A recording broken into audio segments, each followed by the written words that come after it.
हाँ friends, SSCT education में आपका स्वागत है। आज आपके लिए जो टॉपिक लेकर आए हैं वो जैसे कि अभी आप जानते हैं राष्ट्रपति चुनाव की सरगर्मियाँ चल रही हैं। पक्ष और विपक्ष की तरफ से राष्ट्रपति के सदस्यों की घोषणा हो चुकी है। जैसे कि जानते हैं वर्तमान सरकार के द्वारा जिनका नाम प्रस्तावित किया गया है वो श्रीमती मुर्मू, और विपक्ष के लिए जो है विपक्ष ने भी अपना उम्मीदवार अपना घोषित कर रखा है। लेकिन अब यहाँ पर हम जो बात करना चाह रहे थे वो बेसिकली राष्ट्रपति चुनाव की प्रक्रिया क्या होती है उसको आज हम बात करने वाले थे कि उसमें कौन कौन भाग लेता है, राष्ट्रपति कौन हो सकता है, कौन नहीं हो सकता, ये सब चीज़ें आज हम लेकर आए हैं आपके लिए। तो सबसे पहले तो हम आपको बता दें कि भारत का राष्ट्रपति कार्यपालिका का प्रधान होता है, यानी अगर हम कहें एक शब्दों में तो भारत का ही प्रधान होता है। लेकिन संविधान के द्वारा उसे इस तरीके से बनाया गया है कि वो केवल और केवल नाम का प्रधान है, उसकी कार्यपालिका शक्तियों का प्रयोग पूरी तरीके से कौन करता है? प्रधानमंत्री और उनका मंत्रिमंडल। यानी वो पूरी शक्तियाँ कहाँ पर निर्भर हैं? अब आकर प्रधानमंत्री और उनके मंत्रिमंडल ने 42वें संविधान संशोधन के द्वारा ये चीज़ें कर दी गई कि अब राष्ट्रपति चूँकि बीच में कुछ समस्याएं आई थी, राष्ट्रपति ने अपने अधिकार का प्रयोग किया था, तो इसलिए राष्ट्रपति को ब्रिटेन के राजा के तरीके से एकदम कठपुतली बनाकर रख दिया गया है। यानी राष्ट्रपति उतना ही करेंगे जितना कि मंत्रिमंडल उनको सजेस्ट करेगा। हाँ, कुछ आपातकालीन शक्तियाँ होती हैं उनकी, उन शक्तियों का प्रयोग हो इनकी अनुपस्थिति में, सरकार की अनुपस्थिति में कर सकते हैं। तो आइए हम देखते हैं कि राष्ट्रपति की, जैसा कि आप जानते हैं राष्ट्रपति चुनाव के बारे में बात कर रहे हैं। अनुच्छेद 54 के अनुसार एक निर्वाचक मंडल होगा जिसे इलेक्टोरल कॉलेज कहते हैं। ठीक है, अब इस इलेक्टोरल कॉलेज में कौन कौन से शामिल होते हैं चुनाव प्रक्रिया में? राज्यों की विधानसभाओं के सभी निर्वाचित सदस्य, ध्यान रखिएगा यहाँ पर हमने एक शब्द लिखा है निर्वाचित सदस्य, यानी कहने का मतलब क्या हो गया कि केवल और केवल जो चुने हुए सदस्य हैं वही इसमें भाग ले सकते हैं, जो मनोनीत किए गए हैं वो भाग नहीं ले सकते हैं। संसद के दोनों सदनों के निर्वाचित सदस्य, राज्यसभा और विधानसभाओं के निर्वाचित सदस्य जितने भी हैं, जैसे कि आप जानते हैं राज्यसभा में 12 सदस्यों का मनोनयन किया जाता है राष्ट्रपति के द्वारा, और लोकसभा में 2 सदस्यों का मनोनयन किया जाता है। ये सदस्य उसमें वोटिंग में भाग नहीं ले सकते हैं।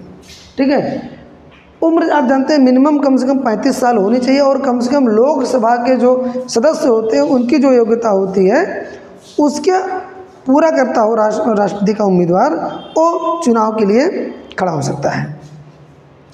और कम से कम 50 इसके प्रस्तावक होने चाहिए और 50 इसके जो है समर्थक होने चाहिए, तब जाकर राष्ट्रपति का चुनाव लड़ सकते हैं। एक समय में कई उम्मीदवार चुनाव लड़ सकते हैं, मल्टीपल चुनाव में खड़े हो सकते हैं। राष्ट्रपति का जो चुनाव होता है वो आनुपातिक एक प्रणाली होती है जिसको हम आनुपातिक प्रतिनिधित्व प्रणाली कहते हैं। इस प्रणाली के द्वारा एकल संक्रमणीय मत पद्धति एक होती है, उसके द्वारा चुनाव किया जाता है, इसका राष्ट्रपति का चुनाव किया जाता है। यानी कहने का मतलब होता है कि हर सदस्य का मतों का एक मूल्य होता है।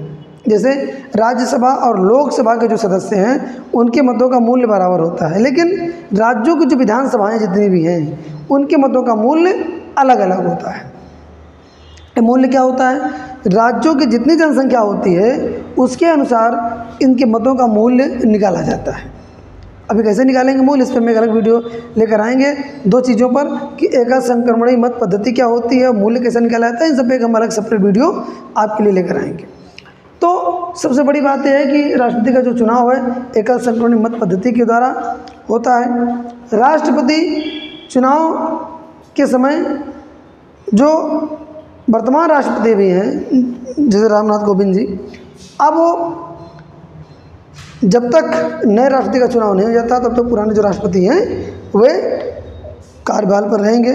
राष्ट्रपति का हमेशा चुनाव अगले राष्ट्रपति के कार्यकाल खत्म होने से, वर्तमान राष्ट्रपति कार्यकाल खत्म होने से पहले अगले राष्ट्रपति का चुनाव कर लिया जाता है।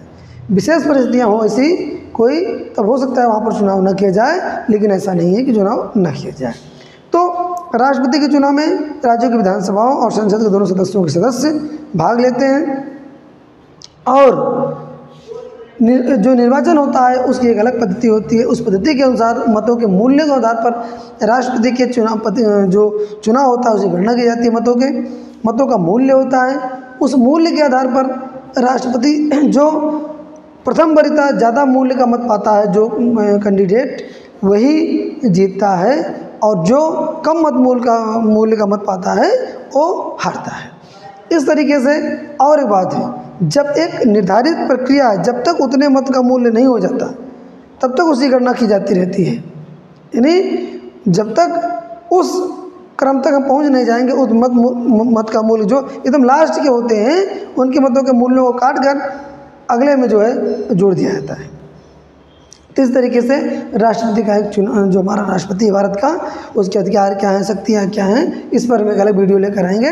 लेकिन अभी जो हम आज की जो वीडियो हमने आपको बताया है वो केवल यही बताया है कि राष्ट्रपति का चुनाव क्या होता है, प्रक्रिया क्या होती है और उसमें कौन कौन भाग लेता है। धन्यवाद।